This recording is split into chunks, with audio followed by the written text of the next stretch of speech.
بسم الله الرحمن الرحيم. அஸ்ஸலாமு அலைக்கும் வரஹ்மத்துல்லாஹி வபரகாத்துஹு. அன்பிற்குரிய சகோதர சகோதரிகளே, நீங்களும் ஆலிம்களாகலாம் என்ற தினசரி பாடத்தில் ஒவ்வொரு ஞாயிற்றுக்கிழமையும் உலூமுல் குர்ஆன் என்ற குர்ஆன் பற்றிய கலைகளை நம்ம பார்த்து வருகிறோம். கடைசியாக நம்ம என்ன பார்த்து கொண்டு இருக்கிறோம் என்று கேட்டால், கிராத் என்கிற பெயரில் குர்ஆனில் உள்ளதை திரித்து சேர்த்து நீக்கி பல பேரும் ஓதியிருக்கிறாங்க. அது அவங்கள்ட்ட ஏற்பட்ட பிழை என்று சொல்லாமல் அப்படி ஒரு கிராத் இருக்கிறது என்று தான் எல்லா ஹதீஸ் நூல்களையும் இதை எழுதிட்டு இப்படி தான் கிராத் இருக்குன்னு சொல்கிறாங்க. இந்த உலூமுல் குர்ஆன் பற்றிய நூல் எழுதியவர்கள் கூட என்ன செய்கிறாங்கன்னு கேட்டால், குர்ஆன்ட என்னங்கிற ஒரு பேசிக்கான ஒரு புரிதல் இருந்தால் கூட இதை சொல்லக்கூடாது. குர்ஆன் என்பது அல்லாஹ்விடமிருந்து அருளப்பட்டு பாதுகாக்கப்பட்டுச்சு, பலகட்ட பாதுகாப்பு அதுக்கு இருந்தது. மனப்பாடத்தின் மூலம் ஒரு பாதுகாப்பு, நபியின் காலத்தில் எழுதப்பட்டு ஒரு பாதுகாப்பு, சிலர் எழுதி சிலர் எழுதாமல் விட்டிருப்பார்களே அதை ஒருங்கிணைத்து அபூபக்கர் காலத்தில் ஒரு பாதுகாப்பு, அதுக்கப்புறம் நகல் எடுக்கிறோம்னு சொல்லி பல மாதிரி போயிடக்கூடாதுங்கிறதுக்காக வேண்டி உஸ்மான் ரலியல்லாஹு காலத்தில் பல நகல்கள் எடுக்கப்பட்டு உலகம் முழுவதும் அவங்க ஆட்சிக்கு உட்பட்ட பகுதிகள் பூரா அது பரப்பப்பட்டது, இன்னொரு பாதுகாப்பு.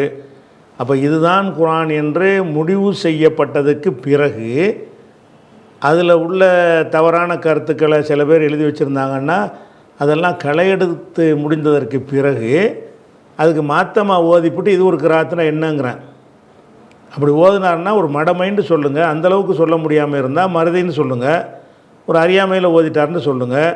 அதை விட்டுப்பட்டு குர்ஆனில் இல்லாதையெல்லாம் குர்ஆன்னு சொல்கிறாங்க, அது ஒரு கிராத்துன்னு சொல்லியிருந்தாலும் என்ன செய்கிறாங்க, ஒரு கிராத்துன்னு ஒத்துக்கிட்டார்களே. ஆனால் அப்படியும் குர்ஆனை ஓதலாம்னு அர்த்தம், தொழுகை உள்பட ஓதலாம்னு அர்த்தமாயிரும், அப்படி மனப்பாடம் பண்ணலாம்னு அர்த்தமாயிரும். இவங்க சொல்கிறபடி 72 விதமாக ஒருத்தன் மனப்பாடம் பண்ணி வச்சுருந்தானே, ஆனால் இந்த மாதிரியான அடிப்படையில் ஒருத்தன் குர்ஆன் எழுதி வச்சுருந்தானே, ஆனால் எத்தனை குர்ஆன் ஆயிரும், அந்த யோசனை இல்லாமல் செய்கிறாங்க. அதுக்கு சில உதாரணங்கள்லாம் எடுத்து காட்டணும். அதே மாதிரி ஒரு உதாரணம் என்னென்னு கேட்டால், புகாரியில் 7424வது ஹதீஸில் வருகிறது. என்ன வருதுன்னு கேட்டால், குர்ஆனில் ஒரு வசனம் இருக்குது, ஒஷம்சு தஜ்ரி லி முஸ்தகர்ரின் லஹா தாலிக தக்தீருல் அசீஸில் அலீம். இது 36 அத்தியாயத்தில் 38வது வசனம். அப்போ இந்த வசனத்தை நல்லா பாருங்கள். ஒஷம்சு தஜ்ரி லி முஸ்தகர்ரின் லஹா தாலிக தக்தீருல் அசீஸுல் அலீம். அப்போ இதுதான் குர்ஆனில் உள்ள வாசகம். ஆனால் இந்த ஹதீஸில் என்ன சொல்லப்படுதுன்னு கேட்டால், சும்ம கர அவர் ஓதுகிறார். யார் ஓதுகிறாரு? ரசூலுல்லாஹ் ஓதியதாகவே அபூதர் என்ன செய்கிறாருன்னு கேட்டால், சும்ம கர தாலிக முஸ்தகர்ருன் லஹா தாலிக்க முஸ்தகர்ருன் லஹான்னு ஓதுறார். என்னத்தை ஓதுறாரு? தாலிக்க முஸ்தகர்ருன் லஹா. குர்ஆனில் வந்து தாலிக்க முஸ்தகர்ருன் லஹான்னு இல்லை, தஜ்ரீலி முஸ்தகரின் லஹான்னு இருக்கிறது. குர்ஆனில் இருக்கிறது வந்து ஒஷம்சு தஜ்ரீலி முஸ்தகரின் லஹா என்று குர்ஆனில் இருக்கிறது. உலக முஸ்லீம்கள்லாம் மனப்பாடம் பண்ணிய குர்ஆனில் இப்படித்தான் இருக்கிறது. உலகம் முழுவதும் அச்சிடப்படுகிற குர்ஆனில் இப்படித்தான் இருக்கிறது. உஸ்மான் ரலியல்லாஹு பிரதி எடுக்கப்பட்ட மூலப்பிரதிகள் இன்றைக்கி உலகத்தில் கிடைக்கக்கூடிய மூலப்பிரதிகள்லையும் இந்த மாதிரி தான் எழுதப்பட்டு இருக்கிறது. இதுக்கு மாற்றமாக சும்மக்கர தாலிக்க முஸ்தகர்ருன் லஹா ஃபி கிராத்தி அப்துல்லாவுடைய கிராத், அப்துல்லானா இப்னு மசூது, இப்னு மசூதுடைய கிராத்தில் வந்து தாலிக்க முஸ்தகர்ருன் லஹா தஜ்ரீலி முஸ்தகரின் லஹாவுக்கு பதிலாக தாலிக்க முஸ்தகர்ருன் லஹான்னு ஒரு கிராத் ஓதனாராம். அப்போ இல்லை என்னங்க, இவ்வளோ உலகம் அத்தனை முஸ்லீம்களும் சேர்ந்து தொகுத்து நமக்கு வழங்கியிருக்கக்கூடிய குர்ஆனில் இப்படி இல்லை. அந்த உஸ்மான் தொகுத்த 2 அட்டைக்கு இடையில் உள்ளது தான் குர்ஆனு. அந்த குர்ஆனில் வந்து தஜ்ரீல் முஸ்தகரின் லஹான்னு இருக்கிறது. அனைத்து ஹாஃபில்களும் மனப்பாடம் பண்ணிய மனப்பாடத்துலேயும் வாழையடி வாழையாக சொல்லி கொடுத்து மனப்பாடம் பண்ணுறாங்கள்ல, அதுலேயும் வந்து தஜ்ரீல் முஸ்தகரின் லஹான்னு இருக்கிறது. இந்த வசனத்தை வந்து தஜ்ரீல் முஸ்தகரின் லஹாங்கிறதுக்கு பதிலாக தாலிக்க முஸ்தகருன் லஹா என்று இப்னு மசூத் ஃபி கிராத்தி அப்துல்லான்னு வேறு போடுறாங்க. இது ஒரு கிராத்தான். அப்துல்லா இப்னு மசூத் இதை இப்படி பிழையாக ஓதிவிட்டார், குரானில் இப்படி இருக்கிறது, அவர் அது மாத்தமாக ஓதிவிட்டார் அப்படின்னு சொல்கிற ஒரு இடத்துல அது ஒரு கிராத்துங்கிறார். புகாரியே போடுறார், கிராத்தி அப்துல்லான்னு போடுறார். அப்போ என்ன அர்த்தம்? இப்படி நீங்கள் ஓதலான்னு அர்த்தம். ஒரு ஷம்சு தாலிக்க முஸ்தகருன் லஹா அப்படின்ட்டு ஓதுனாலும் அது குரான் தான். இப்னு மசூதுடைய கிராத்தில் அப்படி இருக்கு. அப்போ ரசூல் ஸல்லல்லாஹு அலைஹி வஸல்லம் வந்து இப்படியும் அப்படியும் பல மாதிரி உங்களுக்கு ஓதி காட்டினாங்களா? இதுதான் 7 கிராத்தா? அந்த வார்த்தைக்கும் இந்த வார்த்தைக்கும் சம முஸ்தகர் மட்டும் வருகிறது, அர்த்தமே மாறிக்கிறேன். அப்போ அந்த மாதிரியான ஒரு விஷயத்தை வைத்து புகாரி என்ன செய்கிறாருன்னு கேட்டால் 7424வது ஹதீஸில் இந்த ஹதீஸை பற்றி இப்படித்தான் ஒரு ஓதுனாரே இப்னு மசூது அப்படின்னு இருக்குது. அப்போ இது வந்து 7 கிராத்துன்றதை சொல்கிற அதில் அடங்குமா? இது இரண்டையும் நீங்கள் ஒத்துக்கிட்டீங்கன்னு சொன்னால், அதுவும் குரான் இதுவும் குரான் ஒத்துக்கிட்டீங்கன்னு சொன்னால், குரானில் முரண்பாடு இருக்குன்னு வருமா வராதா? முரண்பாடு இல்லைங்கிறது தான் அல்லாஹ் இதனுடைய சிறப்பாக சொல்கிறான். லா யஅதீஹில் பாத்திலு மின் பைனி யதைஹி வலா மின் ஹல்ஃபிஹி. இந்த குரானுக்கு முன்னும் பின்னும் தவறு வராது. லவ்கான மின் ஐந்தி கைரில்லாஹி லவஜது ஃபிஹி இஃப்திலாஃபன் கதீரா.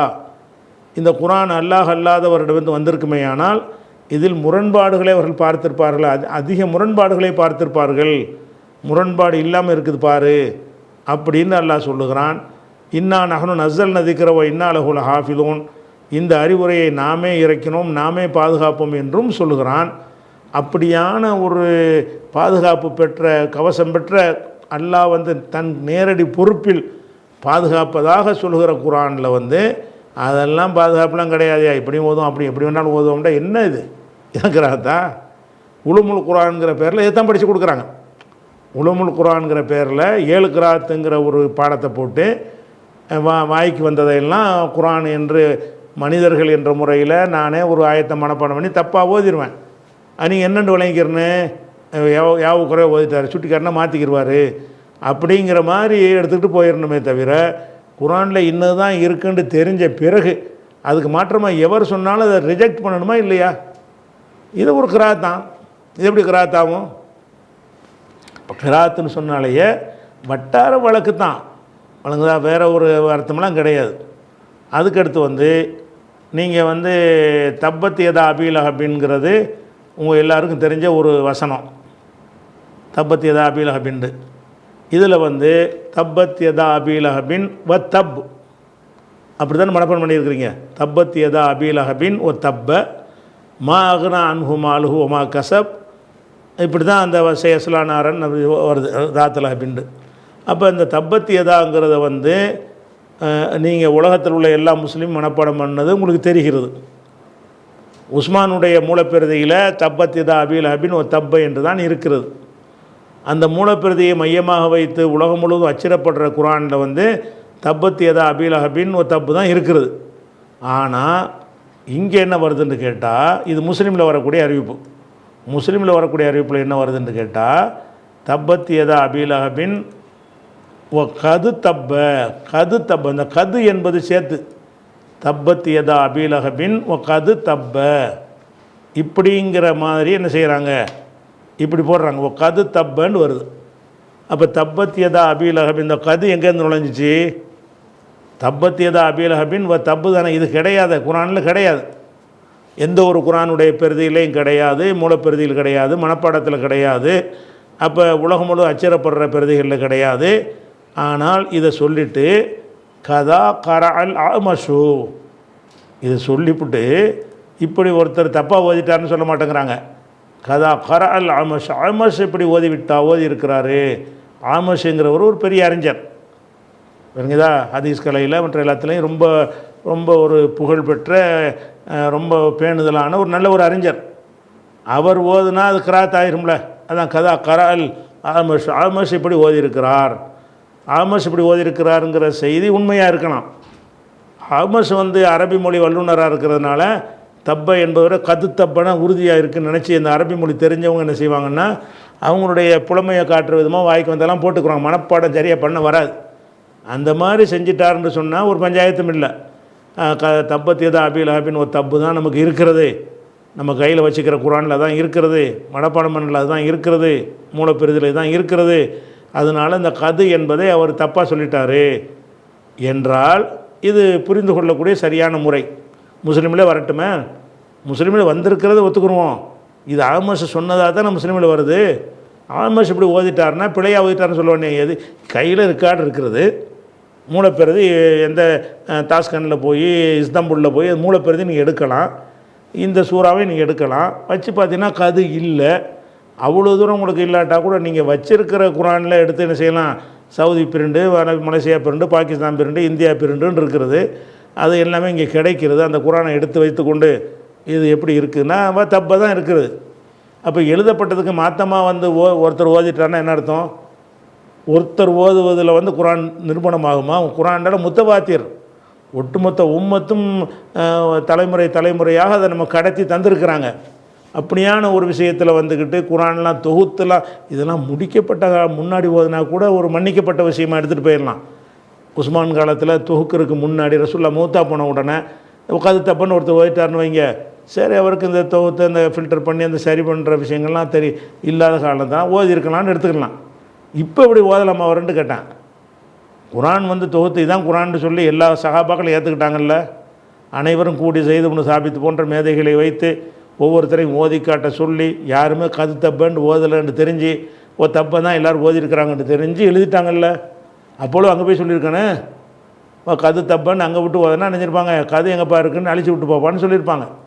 அப்படி ஒரு ஃபில்டர் பண்ணி முடித்த பிறகு கது தப்பவான் என்ன இது கது தப்ப, இது கிராத்தான் கரா இல்லை ஆமஸ் இப்படி ஓதிருக்கிறாரு, இல்லை ஆஹிரி சூரா ஆமஸ் இதே மாதிரி ஓதிருக்கிறாருன்னு சொல்லி முடிக்கிறாங்க முஸ்லீமில். அப்போ இதெல்லாம் வந்து குரானுடைய இல்மு என்ற பெயரில் உலுமுல் குரான் நாங்கள்லாம் படிக்கும்போது இதெல்லாம் இல்மு மாதிரி சொல்லி தருவாங்க. நமக்கு என்ன இருக்கேன், குரான் மீது நம்பிக்கை ஒரு சந்தேகங்கள் உண்டாகிற மாதிரி இந்த பாடங்கள் வந்து குரான் மீது சந்தேகத்தை உண்டாக்குற மாதிரி சில தனி நபர்கள் ஓதக்கூடிய பிழைகள் எல்லாம் குரான் நினைக்கிற ஒரு ஹதீஸ் அளவு கூட இது இல்லை. ஒருவர் ஓதி இருக்கிறான்னு வருது. ஒருவர் ஓதுறதா குரானு? ஒட்டுமொத்த உம்மத்தும் இப்படி ஓதி இருக்கிறது தப்பத்தியது அபிலாபின்னு ஒரு தப்பண்டு. அப்படியான முத்தவாத்திரான அறிவிப்புகளை கொண்டு குரான் வந்து உறுதி செய்யப்பட்டிருக்கும் பொழுது இதுகளையெல்லாம் அது கிராத் என்று சொல்லி தருகிறார்கள். அதே மாதிரி முஸ்லீமில் வந்து இந்த வசனத்தை பாருங்கள், 1877 வசனம். இந்த 1877 வசனம் என்ன சொல்லுது என்று கேட்டால், அதாவது கால லவ் சேத்த லத்த கருத்தாலேகி அஜிரா. இது மூசா நபியுடைய அந்த சம்பவம். ஒரு ஹலிர் என்பதோடு போவாங்கள்ல, பிரயாணம் பண்ணி போகும்போது என்ன செய்வார், ஒரு செவர் வந்து விழுகும் நிலையில் இருக்கும், அதை போய் நிப்பாட்டி வைப்பார். ஏன்பா அந்த வேலையை செஞ்சு இது கூலி வாங்கி செஞ்சுருக்கலாமே அப்படின்னு மூசா நபி அப்ஜெக்ஷன் பண்ணுவார். அதான் அந்த வாசம். லவ் விஷயத்தை நீ விரும்பி இருந்தால் லத்த கருத்த அழகி அஜிரா, அதுக்கு ஒரு கூலியை நீ வாங்கியிருக்கலாமே, எடுத்திருக்கலாமே என்று மூசா நபி வந்து அவர் ஹலீர் அவர்களுக்கு என்ன செய்வார், சொல்வார். அப்படிங்கிற ஒரு விஷயம் வருது 1877. இதில் லத்த ஹதுத்த என்ன வாசம் நமக்கு தேவை? லத்த ஹதுத்த இப்படி தான் குரானில் இருக்கிறது. இப்படி தான் உலக முஸ்லீம்கள் எல்லாம் மனப்பாடம் பண்ணி வச்சுருக்கிறோம். உலகத்தில் அச்சிடப்படுற எல்லா பெருதிகளையும் இப்படி தான் இருக்கிறது. மூலப்பெருதிலையும் இந்த மாதிரி தான் இருக்கிறது. இது என்ன செய்கிறாருன்னு கேட்டால், இந்த ஹதீஸில் வந்து இது முஸ்லீமில் வரக்கூடிய ஹதீஸ். முஸ்லீமில் வர ஹதீஸ் எப்படி வருதுன்னு கேட்டால், உபய் இப்னு கஅப் ரசூலுல்லாஹ் ஓதியதாக அவர் சொல்கிறார். லத்த ஹிதுத்த அலைஹி அஜிரா, லத்த ஹதுத்த அலைஹி அஜிரான்னு இருக்கிறது. இதை வந்து லத்த ஹிதுத்த அலைஹி அஜிரான்னு ஹதுத்த என்பதை ஹிதுத்தன்னு வாசி ரசூலுல்லாஹ் ஓதுனாங்கன்னு அறிவிக்கிறார். இது முஸ்லீமில் வரக்கூடிய ஒரு விஷயம். ஆனால் குரானில் என்னென்னு இருக்குது, லவ் சேர்த்த லத்த ஹதுத்த, லத்த ஹதுத்தோட லாமு ப்ளஸ் அலிஃப்லாம் வரும். இத்தஹதவுலேருந்து வர்றது. இது என்ன செய்கிறாங்கன்னா லத்தஹிதன்ற எந்த லாங்குவேஜ் என்ன மொழின்னு தெரியலை. இந்த மாதிரி ஒருத்தர் ஓதியிருக்கிறார். இது ரசூலுல்லாஹ் ஓதுனாங்களாம். ரசூலுல்லாஹ் ஓதுனதாக இதை சொல்கிறதா இருந்தால் ஒரே ஒரு அறிவிப்பாளர் சொல்வதை ஏற்றுக்கொள்வதா, ஒட்டுமொத்த உம்மத்தும் ரசூலுல்லாஹ் ஓதியதாக என்னென்று பதிவு செஞ்சு தந்திருக்கிறாங்க. லத்த ஹதுத்த ஹேக்கி ஃபத்தஹ் இருக்கா, இந்த ஹேக்கி ஃபத்தஹ் இருக்குது, லத்த ஹதுத்தண்டு. இதில் வந்து இவர் என்னென்னு ஓதுறாரு, உபய் இப்னு கஅப் லத்த ஹிதுத்தன்னு ஓதுறார். அப்போ லத்த ஹித்த அலைஹி அஜிரான்னு ஓதுறார். அப்போ இது ஒரு கிராத். அப்போ ஹதுத்த ஹிதுத்தன்னு ஓதிடலாமா?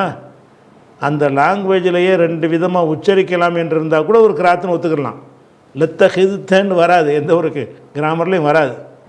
அப்போ இதையும் என்ன செய்கிறோம், நம்ம பார்க்குறோம். அதே மாதிரி வந்து இந்த ஒரு வசனத்தை பாருங்கள். பக்கராவில் வந்து 238வது வசனம், 238வது வசனத்தில் என்ன சொல்லப்படுதுன்றா, பக்கராவில் 238, அதாவது ஹாஃபிலு அல செலவாத்தி, ஹாஃபிலு அல செலவாத்தி, தொழுகைகளை பேணிக்கொள்ளுங்கள். ஒரு சலாத்தில் உஸ்தா அத்துப்பு செஞ்சு வச்சிருக்கு, நடுத்தொழுகையும் பேணிக்கொள்ளுங்கள். ஒகோமூல் இல்லாஹி காணித்தீன், அல்லாவுக்காக பணிந்தவர்களாக நீங்கள் நில்லுங்கள் அப்படின்ட்டு இதில் வருது. இது 2238. நல்லா மனப்பாடம் பண்ணிக்கிறங்க. ஹாஃபிலு அல சலாத்தி 1, ஒசலாத்தில் உஸ்தா 1, கோமூல் இல்லாஹி காணித்தீன்கிற 1. இவ்வளோ தான் இந்த குர்ஆனுடைய வசனம். இது ஆயிஷா நாயகி எப்படி ஓதுறாங்கன்னு கேட்டால், இது வந்து முஸ்லீமில் வரக்கூடிய செய்தி. என்ன செய்கிறாங்கன்னா, அபு யூனுஸ்னு ஒருத்தர் இருந்தார், அவங்களுடைய விடுதலை செய்யப்பட்ட அடிமை. அவர் என்ன செய்கிறாருன்னு கேட்டால், ஒரு முஸ்ஹஃபை எனக்கு ஒரு பிரதி எழுதி கொடுன்னு கேட்குறாங்க. இவர் எழுதிட்டு வரும்போது சொல்கிறாங்க, நீ ஹாஃபிலு அல சர்வாத்தின்னு வரும்போது எனக்கு யாவப்படுத்து, அதில் ஒரு விஷயம் இருக்குது அப்படிங்கிறாங்க. அவர் ஹாஃபிலு அல சர்வாத்தின்னு ஓதணுன்னு என்ன செய்கிறாங்கன்னா, அப்படி நிப்பாட்டி இப்படி ஓதி கொடுக்குறாங்க. எப்படி, ஹாஃபிலு அல சலவாத்தி ஒசலாத்தில் உஸ்தா சலாத்தில் அசருன்னு ஒன்று கூட சொருவி ஓதுறாங்க. இது இல்லை, இது வந்து நம்ம மூலப்பிரதியாக இருக்கிற குர்ஆன்லையும் இல்லை, உலகத்தின் பூரா அச்சிடப்படு நம்ம வீடுகள் தூரம் வச்சுருக்கிறோமே அந்த குர்ஆன்லையும் இல்லை, நம்ம மனப்பாடம் பண்ணி வச்சுருக்கிறோமே அந்த மனப்பாடத்துலையும் இல்லை. எவ்வளோ தான் இருக்குது, ஹாஃபிது அல செலவாத்தி ஒசலாத்தில் உஸ்தா ஒ கோமூல் இல்லாஹி காணித்தின்னு வருது. ஆயிஷா நான் என்ன செய்கிறேன், அந்த வசனம் வரும் பொழுது சலாத்துல் அஸ்ரிங்கிற வார்த்தையை பற்றி இதையும் சேர்த்துக்க, ஒசலாத்தில் உஸ்தாவுக்கு அப்புறம் நீங்களாம் தப்பாக ஓதிட்டு இருக்கிறீங்க, சலாத்துல் அஸ்ரி என்பதை சேர்த்துக்க அப்படிங்கிறாங்க. இது ரசூல்லா இப்படி தான் ஓத நான் கேட்டிருக்கிறேன்னு வேறு சொல்கிறாங்க. காலத்து ஆயிஷா சமீத்துஹா மிர் ரசூலில்லாஹி ஸல்லல்லாஹு அலைஹி வஸல்லம், ரசூல்லாவிடமிருந்து இதை கேட்டிருக்கிறேன், ரசூல்லாட்டிருந்து இதை கேட்கல. வேறு ஹதீஸ்களில் விளக்கம் வருது, சலாத்துல் உஸ்தா என்பது சலாத்துல் அஸ்ர்னு விளக்கம் கொடுத்தாங்க ரசூல் ஸல்லல்லாஹு அலைஹி வஸல்லம். நடுத்தொழுகை என்றால் என்னன்னு கேட்கும்போது அது சலாத்துல் அஸ்ர் தான் சொன்னாங்க. விளக்கம் கொடுத்தது ஆயிஷா நாயகி வந்து வசனம் நினைத்து கொண்டு இப்படி ஓத சொல்லிட்டாங்க. இப்படி ஓதுனா நடுத்தொழுகை வேறு அசர் தொழுகை வேறுன்னு வந்துடும். ஏன், தொழுகையை பேணிக்கிறங்க, நடுத்தொழுகையை பேணிக்கிறங்க, அசர் தொழுகையை பேணிக்கிறங்கன்னா அசர் தொழுகை நடுத்தொழுகை இல்லைன்னு ஆயிரும், மீனிங்கே மாறி போயிடும். அப்போ குர்ஆனில் இல்லாத ஒன்றை இருந்துச்சுன்னா எல்லோரும் ஓதிருப்பாங்கல்ல. குர்ஆனில் இல்லாத ஒன்றை வந்துக்கிட்டு ஓ சலாத்தில் அஸ்ரி என்று ஆயிஷா நாயகி சேர்த்து ஓதுறாங்க, எழுத சொல்கிறாங்க. அவங்களுக்கு குர்ஆன் பிரதியை ஒரு ஆளை எழுத சொல்லும் பொழுது இந்த வசனம் வரும்போது நீ எழுதி வச்சுக்கிற மாதிரி எழுதிப்படாத, இந்த வாசகத்தை சேர்த்து நீ எழுது அப்படிங்கிறாங்க. அப்போ நம்ம என்ன செய்யணும், இது சலாத்துல் உஸ்தா என்பதற்கு ரசூலுல்லாஹ் ஒரு விளக்கம் சொல்லிட்டாங்க அஸ்ருண்டு. விளக்கம் சொன்னதை வந்து வசனம் என்று எடுத்துக்கொண்டு ஆயிஷா நாயகி வந்து தப்பாக புரிந்து கொண்டு சொன்னார்கள்னா தான் குர்ஆனை பாதுகாக்க முடியும்.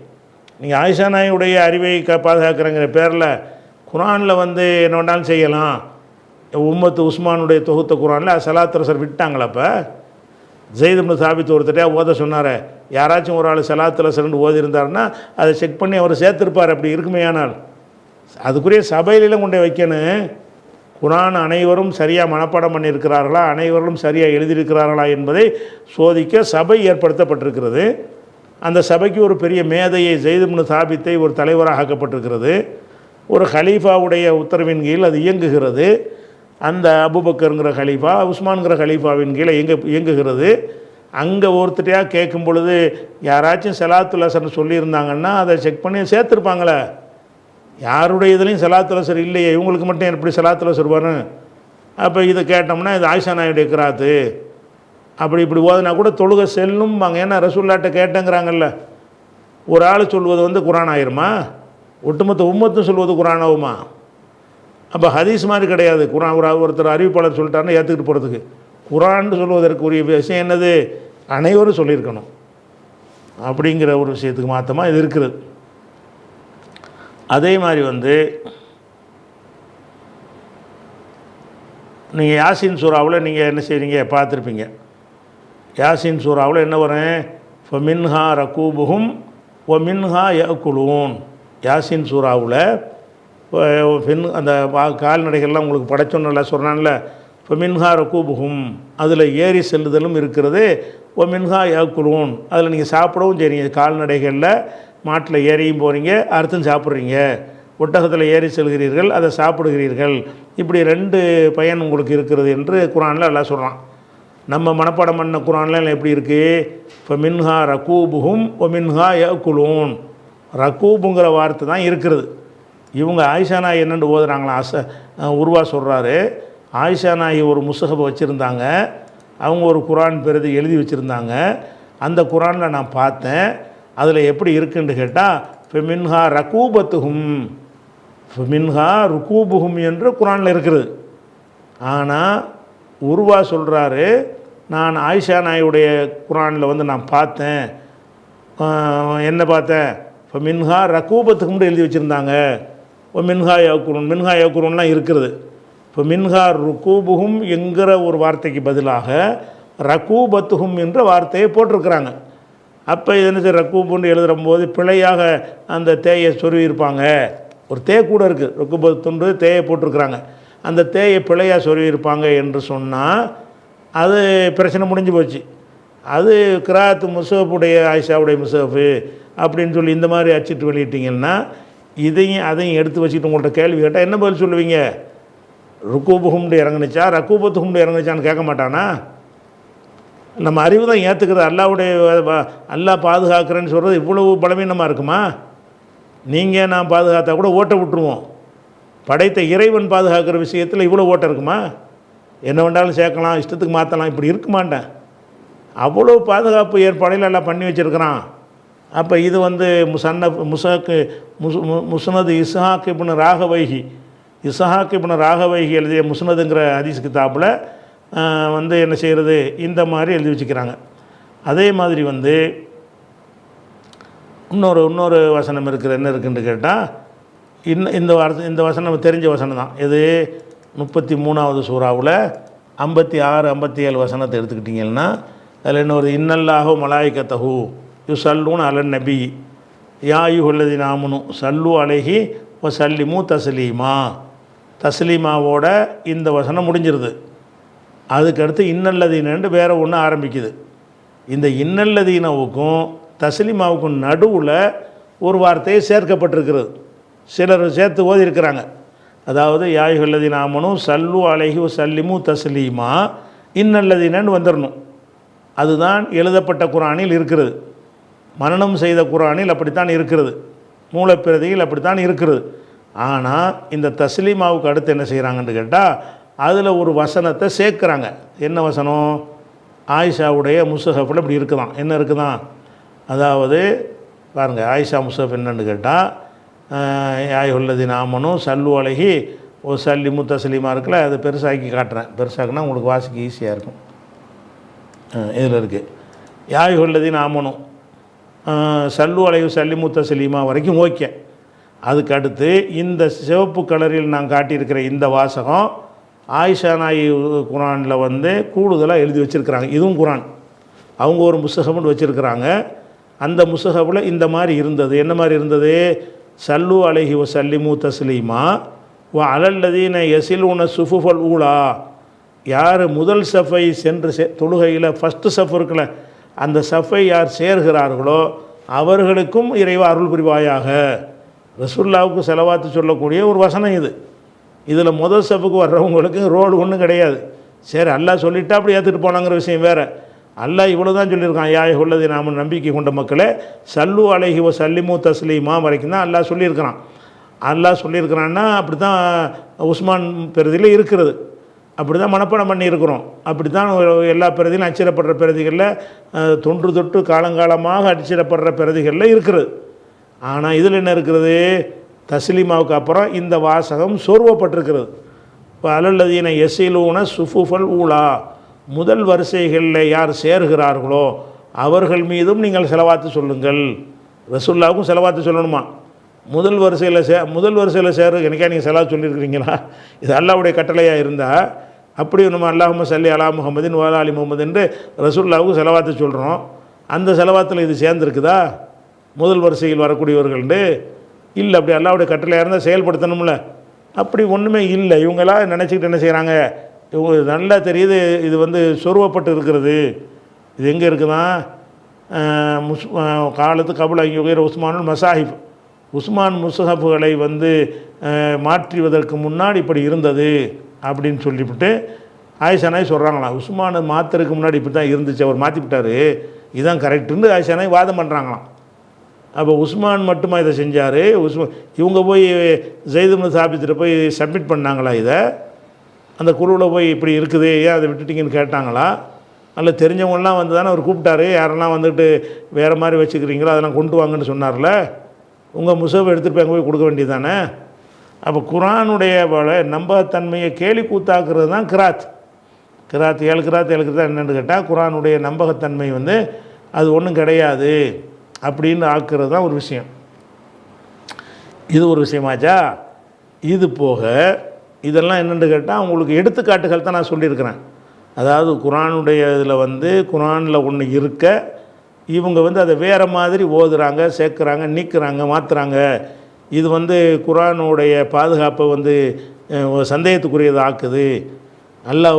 அல்லாவின் மீது என்ன செய்கிறது, ஒரு பழி சுமத்துவதாக ஆகிறது என்பதற்காக வேண்டி இதை எடுத்து காட்டிட்டோம். இது இல்லாமல் 7 காரிகளாம் குரான்டால் அந்த 7 காரிகள் சொல்கிறபடி தான் ஓதணுமா அப்படின்னு சொல்லி 7 கிராத்துன்னு வர்றதுனால 7 காரிகள்னு 7 பேரை உண்டாக்கி வச்சுருக்குறாங்க. அந்த காரிகள் ஒரு ஓதுறதா இருந்தால் நீ இந்த ஓதுறது எந்த காரி ஓதுனார் அப்படின்னு கேட்கணுமா. இந்த 7 பேரில் யாராச்சும் ஓதுனா தான் நம்மளும் ஓதணுமா. 7 காரி தான் இருக்காங்களாம்.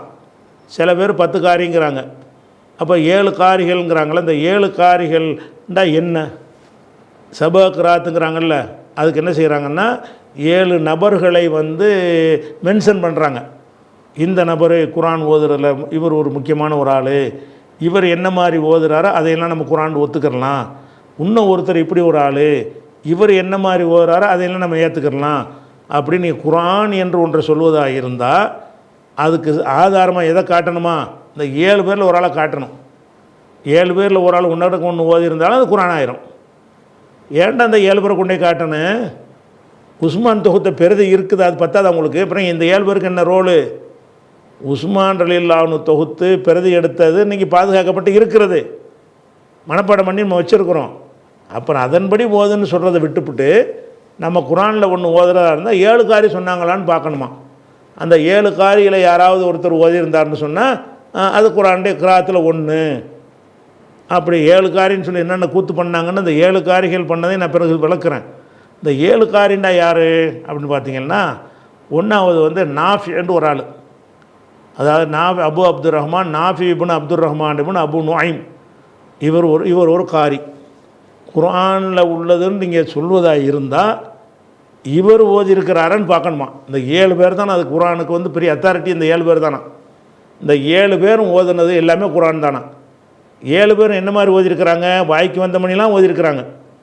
குர்ஆனில் வந்து என்னென்னு கேட்டால் எனக்கு அவர் சொன்னார், இவர் சொன்னார், உனக்கு அவர் சொன்னார்னு சொல்லி பேரை போட்டுவிட்டு ஓதுறாங்க.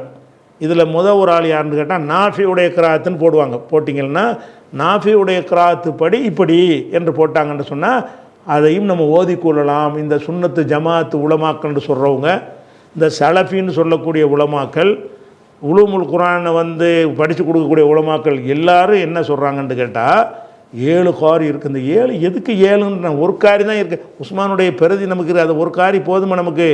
அப்புறம் என்னதுக்கு 7 காரிங்கிறீங்க? 7 காரின்ட்டு 7 குர்ஆனாக்கிறதுக்கு பார்க்குறீங்க. அப்போ இந்த 7 பேர் இருக்காங்களாம். 7 பேர் யார்? முதல்ல 7 பேருடைய பேரை மட்டும் பார்த்துவிட்டு விவரத்துக்கு 2வது வர்றேன். 1வது அபு அப்துர் ரஹ்மான், நாஃபி இப்னு அப்துர் ரஹ்மான், நாஃபின்னு மட்டும் இவரை சொல்லுவாங்க. 2வது ஒரு ஆள் யாருன்னு கேட்டால் இந்த 7 பேரில் அப்துல்லா இப்னு கசீர். இப்னு கசீர்னா அந்த இப்னு கசீர் வேறு, தஃப்சீர்லாம் எழுதியிருக்கிறார்ல அவர், இப்னு தைமியாவுடைய மாணவர். அவர் வேறு, அவர் வந்து 700களில் உள்ளவர். இவர் வந்து 45 ஹிஜ்ரி 45 பிறந்த ஆள், பழைய காலத்து ஆள். இவர் ஒரு காரியம். 2வது காரி அப்துல்லா இப்னு கசீர். 3வது காரி என்னன்னு கேட்டால் யாருன்னு கேட்டிங்கன்னா அபூபக்கர் இப்னு ஆசிம் இப்னு அபின் நுஜூதுன்னு ஒரு ஆள். ஆசிம்னு மட்டும் சொல்லுவாங்க. இவர் ஒரு காரி. ஆசிம் ஓதி இருக்கிறாரா? ஓகே. அடுத்து வந்து ஆள் யாருன்னா அலி இப்னு ஹம்சா அல் கசாயி. கசாயின்னு மட்டும் சொல்லுவாங்க. கசாயின் கிராத்தில் அலி இப்னு ஹம்சான்னு சொல்ல மாட்டாங்க. கசாய் என்ற பேரில் அறியப்பட்டிருக்கிறார். இன்னொரு காரியார் கசாய். அப்போ ஏதாவது குரானில் இல்லாத குரான் மாதிரி சொன்னாங்கன்னா எங்கன்னப்பா அதெல்லாம் கசாய் ஓதிட்டார். கசாய் ஓதுனா ஓதிக்க, கசாயிங்கிறால் ஓதிட்டார்ல, 7 காரில் ஒரு ஆளாக இருக்கார்ல, இந்த 7 காரின்னு வகையில் வச்ச 7 காரி உனக்கு எவன் சொன்னான்? 7 காரின்னு ரசூலுல்லாஹ் முன்னறிப்பு செஞ்சாங்களா? 7 காரிகள் வரப்போகிறார்கள் சொன்னாங்களா? 7 காரின்னு எங்கேருந்து எடுத்தீங்க? அப்போ இந்த 7 காரில் கசாயின்னு ஒரு ஆளாம். அடுத்த ஒரு ஆள் யாருன்னு கேட்டிங்கன்னா 4வது 5வது ஆள் அபு அம்ர் இப்னுல் அலா. அபு அம்ருன்னு ஒரு ஆள், அபு அம்ருன்னு ஒரு ஆள், ஒரு காரி. இவர் ஓதுனாலும் நீங்கள் ஏற்றுக்கலாம். அடுத்த ஆள் யாருன்னு கேட்டால் அப்துல்லா இப்னு ஆமிர், அப்துல்லா இப்னு ஆமிர், இப்னு ஆமிர்னு ஒரு ஆள். இந்த இப்னு ஆமிருங்கிற ஒரு ஆள் 6வது ஆள். இவர் ஓதியிருந்தாலும் அது குரான் ஆயிருமா. அதுக்கடுத்து ஹம்சா பின் ஹபீப் ஜகியாத், ஹம்சாங்கிற ஒரு கிராத்து, ஹம்சாவுடைய கிராத்து அப்படின்னு சொன்னால் ஏற்றுக்கலாம். இந்த மாதிரி 7 ஆட்கள் இருந்தாங்களாம். இந்த 7 ஆட்கள் என்ன செஞ்சாங்களாம்? குரானுக்கு இவங்க தான் அத்தாரிட்டியாம். குரானை கரை கண்டு ஆள்க்கலாம், குரானை கரைச்சி குடிச்ச ஆள்க்கலாம். இவங்க குரான்னு சொல்லிட்டாங்கன்னா அது குரான் தானா, இவங்க சொல்லிட்டாங்கன்னா அது மறுக்கக்கூடாதான். ஏன்னா 7 காரில் ஒரு ஆள் ஆகிட்டாங்கல்ல. குரான் நான் குரானுக்கு 7 காரி என்னத்துக்கு வர்றாருன்னு நான் கேட்குறேன். குரானுங்கிறது பாதுகாக்கப்படாமல் சும்மா கண்ணா பின்னாண்டு விட்டுட்டு போயிருந்தாங்கன்னு சொன்னால் நீங்கள் 7 இல்லை 75 காரி கூட வரலாம். அதுதான் எல்லாத்துக்கும் லாக்கு மேலே லாக்கு போட்டாங்களே. ரசூலுல்லாஹ் ஒரு லாக்கை போட்டு, அபூபக்கர் ஒரு லாக் போட்டு, உஸ்மான் ஒரு லாக்கை போட்டு, உள்ளத்தில் மனப்பாடம் பண்ணி அது ஒரு லாக்கு போட்டு, அப்போ இத்தனை பூட்டை போட்டு வச்சு உள்ள எதுவும் நுழையக்கூடாதுன்னு அம்புட்டு ஏற்பாடு பண்ண பிறகு அந்த ஒன்று தான், அந்த ஒன்றை பாதுகாக்கிறதுக்கு இவ்வளவும் செஞ்சு தந்துட்ட பிறகு அது தனியாக வைங்க. நம்ம இந்த 7 பேர் சொன்னதே நம்ம ஏற்றுக்கிறலாம். இந்த 7 பேர் யாருப்பா? இந்த 7 பேர் எதுக்குப்பா ஏற்றுக்கிறேன்னு அப்படிங்கிற ஒரு அடிப்படையில் தான் இதை கேட்குறோம். இந்த 7 பேர்னா யார், இவங்களுடைய காலம் என்ன, இவங்க செஞ்ச குரானை ஓதுறதுக்கு இவங்க எப்படி அத்தாரிட்டி ஆகுவாங்களா, இவங்க கிராத்துன்னு என்னென்ன கூத்து பண்ணியிருக்கிறாங்க, அந்த விஷயங்களையும் நீங்கள் 7 கிராத் 7 காரியமாங்கள்ல.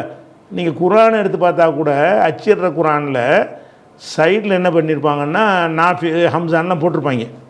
சைடில் இவங்க செஞ்ச வேலை. குரானை ஒழுங்காக அச்சிட்டாங்க. குரானில் வந்து இந்தியாவில் அச்சரிக்கப்படுற குரானை பார்த்திங்கன்னா அந்த ஓரங்களில் என்ன செய்வாங்க, ஹப்ஸு நாஃபின்னு வாழ்க்கை பேரெல்லாம் போட்டிருப்பாங்க. இதுகளெல்லாம் அவங்க ஓதுனாங்கன்ட்டு இப்போ சும்மா சேர்த்துக்கிறதுக்கு போடுறாங்க. முதல்ல இவங்கெல்லாம் யார், எதுக்கு 7 தேவைப்படுது, இந்த 7 பேரையும் யார் அத்தாரிட்டியாக ஆக்குனாலும் யார்? ரசூலுல்லாஹ் அது மாதிரி சொல்லி இந்த 7 பேர் வரப்போகிறார்கள், அந்த 7 பேர் ஓதுவதைத்தான் நீங்கள் எடுத்துக்கொள்ள வேண்டும் அப்படின்னு ரசூலுல்லாஹ் சொன்னாங்களா? இல்லை இல்லாமல் எதில் வந்து எந்த வகையில் இதை 7 பேர் நீங்கள் முடிவு பண்ணீங்க 7 காரின்னு? அப்போ அது குரானை நல்லா ராகமாக ஓதுகிற ஆளுக்கெல்லாம் காரின்னு ஆக்கிட்டாங்க. வேறு ஒன்றும் கிடையாது. இந்த ஆளுக்கு கொஞ்சம் ராகமாக இனிமையாக ஓதுவாங்க போல இருக்குது.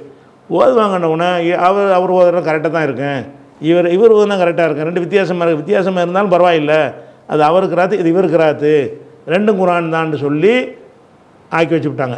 அப்போ அந்த விவரங்கள், அந்த 7 காரிகள் யார் என்கிற ஒரு விவரத்தையும் இவங்க என்னென்ன பண்ணியிருக்கிறாங்க என்கிற விவரத்தையும் சிலதை எடுத்துக்காட்டினா இந்த 7 காரிங்கிற கான்செப்டை தூக்கி குப்பையில் போடணும். 7 காரிலாம் கிடையாது, ஒரே காரி தான், ஒரே உஸ்மான் தான் காரி, ஜெயித் இப்னு சாபித்துங்கிற ஒரு காரி தானே தவிர 7 காரி 80 காரின்னு போட்டிங்கன்னா குரான் இறைவேதனை சொல்லவே முடியாது. அதனால் அந்த 7 காரியுடைய விஷயத்தை வந்து நம்ம என்ன செய்வோம் இன்ஷா அல்லாஹ் அடுத்த வாரத்துக்கு பார்ப்போம். அஸ்ஸலாமு அலைக்கும்.